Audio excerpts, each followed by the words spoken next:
Olá, gente, eu sou o Leonardo Souza e este é o nosso podcast Educação Eleitoral. Este é o nosso episódio de número 22 e hoje nós vamos conversar sobre as convenções partidárias, gente. Só antes eu vou fazer um pequeno adendo. O nosso concurso está chegando, né? O edital está iminente, o TSE está dando um andamento bem rápido, os itens, né, do edital, os preparativos, na verdade, para o edital, até o edital sair, né, as providências administrativas estão andando. Hoje a gente já teve a publicação da comissão do concurso, né, um passo relevante para o nosso edital, né? E eu quero lembrar vocês que a nossa assinatura Educação Eleitoral, que tem todos os nossos materiais produzidos até hoje e vai receber os materiais que eu produzi até a nossa prova, né? Está com valor promocional até domingo, tá bom, gente? Aproveite, está sendo muito bem avaliado, a galera que comprou está gostando muito, está tendo um feedback bem bacana, né? É um material produzido com carinho por mim, para que você tenha o melhor desempenho possível na matéria de direito eleitoral, que vai ser o grande diferenciador dos aprovados ou não nesse concurso, tá? Então, aproveita e faz a sua assinatura. Você paga uma vez só e não paga mais nada depois. Todos os materiais que eu for inserindo já entram gratuitamente na sua assinatura. Beleza, gente? Então, pois bem, voltando ao assunto do episódio de hoje. Daqui a menos de um ano, já teremos as nossas convenções para a escolha de candidatos ao pleito de 2022, né? O tempo voa, daqui a pouco está batendo na nossa porta aí, gente. Então, pois bem, é nas convenções partidárias que os correligionários se reúnem para escolherem os seus representantes para o pleito que se aproxima e também decidir sobre eventual coligação partidária com outras agremiações, tá? Menos de um ano, gente, eu provo. As convenções deverão ser realizadas entre o dia 20 de julho ao dia 5 de agosto do ano da eleição. É logo ali, gente, tá pertinho já, né? Daqui a pouco chega lá, 20 de julho, já tem convenção sendo realizada. Esse prazo é importante? Porque as bancas gostam de prazo, as bancas gostam de data, de número, tudo para facilitar o trabalho delas, para não ter que receber recursos quando o fundamento está na própria lei, né? Então, tudo que é prazo é importante para a gente. Aqui, no nosso episódio de hoje, a gente tem alguns relevantes. Esse é um deles. As convenções são realizadas entre o dia 20 de julho ao dia 5 de agosto do ano da eleição. Onde está isso, Léo? No caput do artigo 8º da Lei das Eleições. Beleza, gente? Agora eu vou fazer um questionamento para vocês. Imagina a seguinte situação caindo na sua prova. Candidato, candidata, a Justiça Eleitoral é responsável por estabelecer as normas para a escolha e substituição de candidatos? Certo ou errado? Justifique. Como você responderia essa questão? Dá uma pausa aí, pensa que a gente vai trazer a resposta já já. Pausou? Pensou? Então vamos lá. A escolha de candidatos e decisões sobre coligações partidárias ou não são decisões que cabem somente aos partidos políticos e às federações, tá? Estou incluindo as federações aqui porque a nossa norma equipara, nesses aspectos, os partidos políticos às federações, tá bom? Esse privilégio, né? Na verdade, não é um privilégio. Essa prerrogativa de escolha dos candidatos e a decisão sobre coligações é um prestígio ao princípio da autonomia partidária, prevista no artigo 17, parágrafo 1º na nossa Constituição. A Justiça Eleitoral não tem ingerência nenhuma sobre essas decisões internas dos partidos e das federações. Tanto é que o artigo 7º da Lei das Eleições estabelece que as normas para escolhas e substituição de candidatos, bem como a formação de coligações, serão estabelecidas no Estatuto do Partido, tá? E mesmo assim, se o Estatuto do Partido se omitir sobre esses temas, caberá ao órgão de direção nacional estabelecer as referidas normas, publicando-as no Diário Oficial até 180 dias antes da eleição. O que isso quer dizer, gente? Se o Estatuto do partido não tem as normas sobre coligação partidária ou sobre a escolha de seus candidatos, o Diretório Nacional deve publicar essas normas até 180 dias antes da eleição, no Diário Oficial da União. Tá bom, gente? Então, você percebe aí que a Justiça Eleitoral em nenhum momento está envolvida nesse processo. É tudo questão interna corporis do partido, tá? A única ressalva que eu faço, e que a norma faz também, é que essa regra prevista no Estatuto, né, da premiação, da escolha dos candidatos, deve observar as disposições legais, né? E, em último caso, em sendo provocada, a Justiça Eleitoral atuará para decidir controvérsias que tenham ocorrido no meio dessas deliberações partidárias. Tá bom, gente?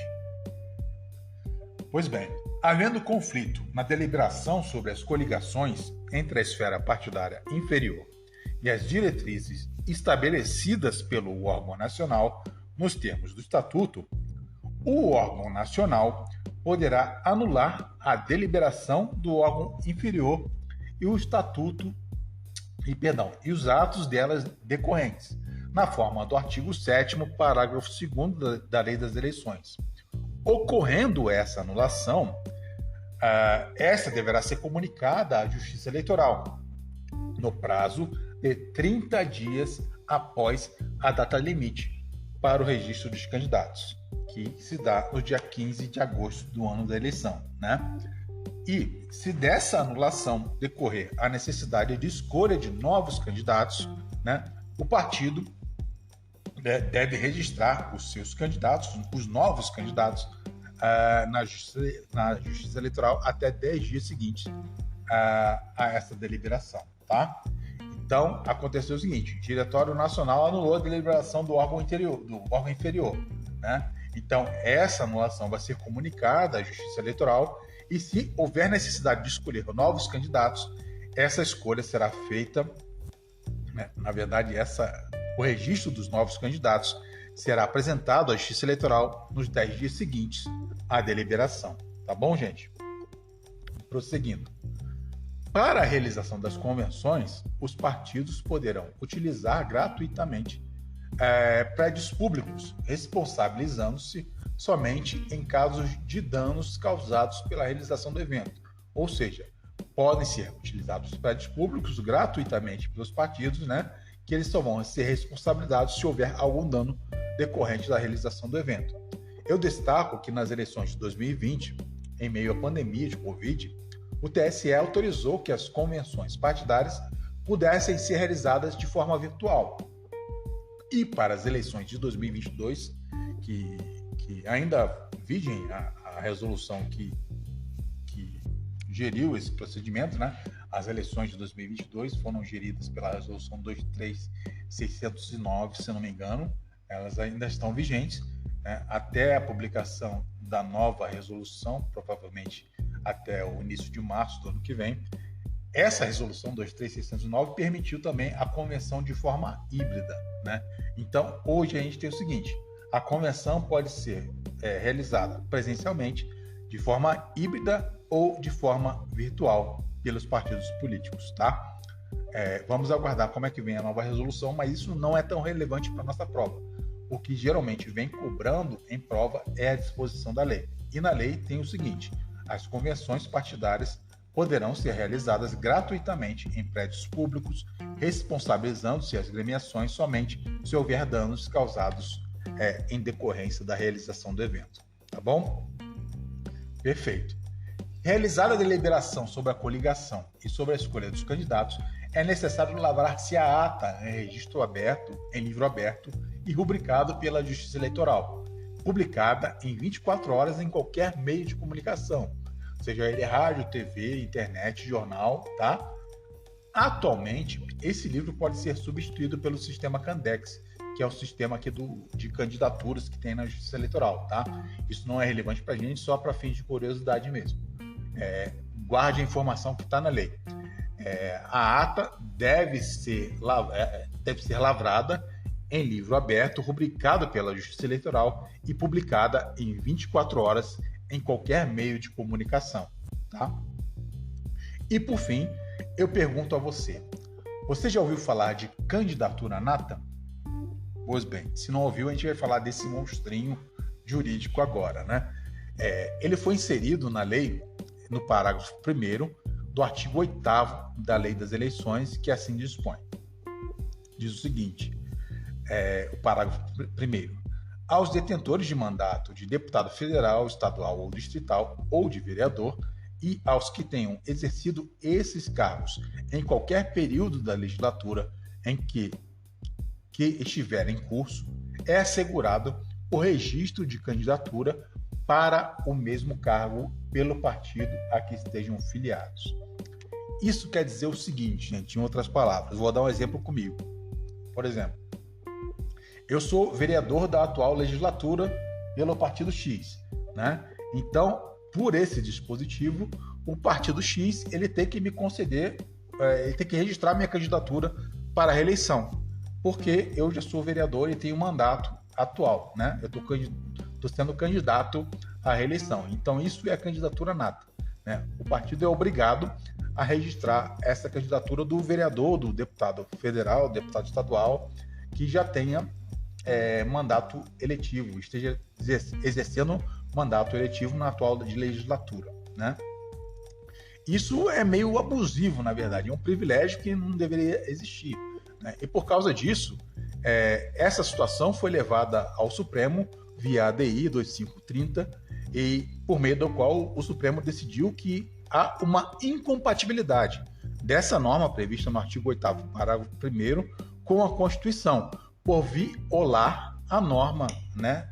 Por violar a isonomia, na verdade, entre os postulantes a cargos eletivos e também por atingir a própria autonomia partidária. Veja bem, o partido perde a sua autonomia partidária porque a norma diz que ele tem que colocar o fulaninho lá que já tem um mandato eletivo e vai concorrer à eleição, né?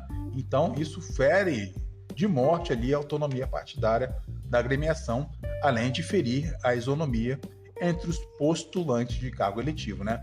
Porque um vereador com mandato eletivo é mais importante ou tem um privilégio maior do que um candidato que não tem mandato eletivo ainda, né? Vai concorrer a um primeiro mandato, né? Então isso é bem discrepante, não tem muita relação com a nossa Constituição, por isso o Supremo julgou essa ADI e deu essa inconstitucionalidade do parágrafo 1º do artigo 8º da nossa Lei das Eleições, tá bom, gente? Era isso que eu queria passar para vocês sobre as confederações, não, sobre as convenções partidárias, já ia falar confederações, embolei aqui, das convenções partidárias, tá, gente? Até o próximo episódio, beijo grande para vocês e qualquer novidade eu posto lá no nosso Instagram ou faço um episódio bônus aqui para vocês, explicando qualquer novidade sobre o nosso concurso, tá bom, gente? Beijo grande, até mais. Tchau, tchau.